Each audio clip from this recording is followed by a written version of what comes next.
We have a video on get consent. They're 5 to 7 minutes long.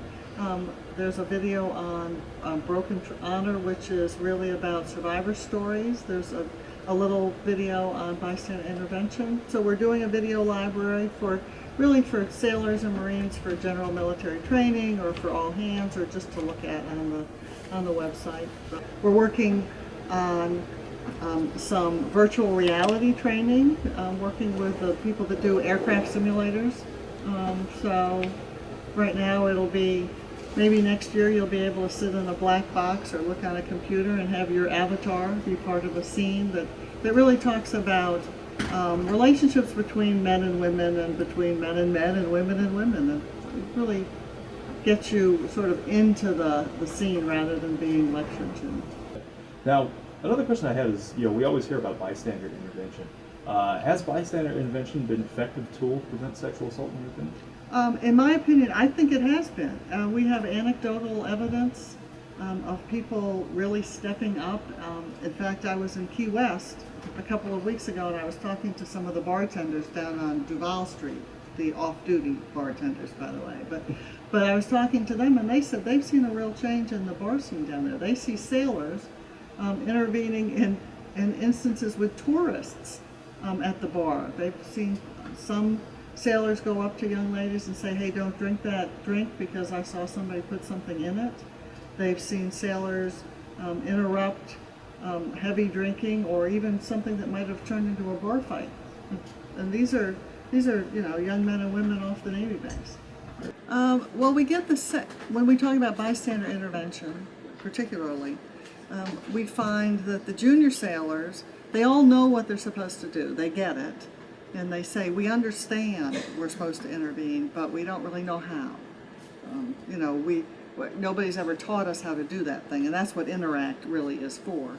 We see with the officers, they know what they're supposed to do and they know how to do it, but they're really wary of intervening into junior sailors off hours because they don't want to be perceived as really interfering with their lives.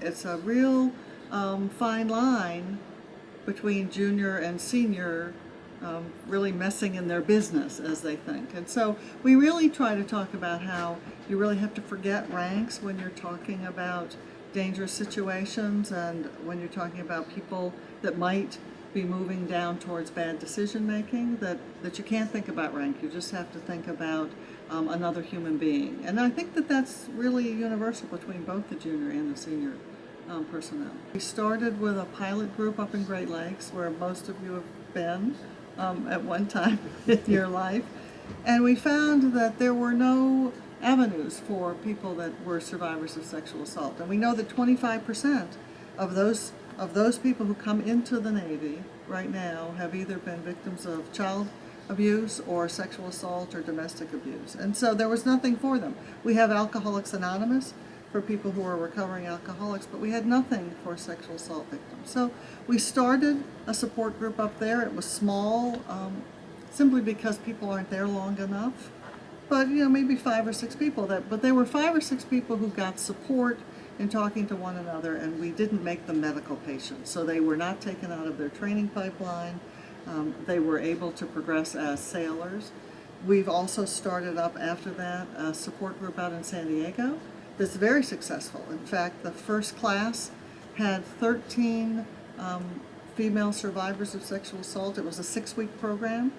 After the 6 weeks, they decided to go off on their own and continue the support group.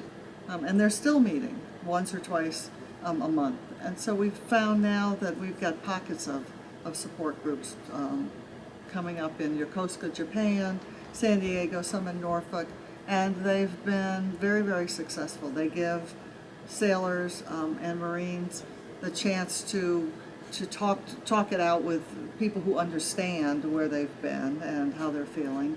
And it's anonymous and after hours and certainly voluntary.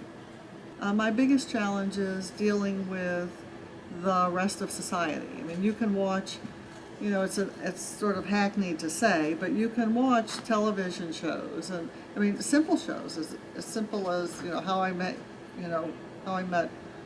How I Met Your Mother? How I Met Your Mother, or The Big Bang Theory. And there are things that happen on those shows that are unacceptable behavior in the Navy. And so it's hard to fight simple TV shows, let alone movies and videos and all of that. And I know I sound like an old lady when I talk about that, but quite frankly, it's a desensitization that's happening out in society, that when you come into the service, into the Navy or the Marine Corps, we have higher standards. We expect better behavior, and that's the biggest challenge. To them is as a person and as a human being, you need to just show up. You need to be there. You need to be in the situation. If it means intervening, if it means listening, if it means getting help somewhere else, just be there. Just show up. That's my advice to young men and women. And I've made mistakes throughout my life, and so it's always nice to have somebody that you know you can count on. So be that person that someone else counts on.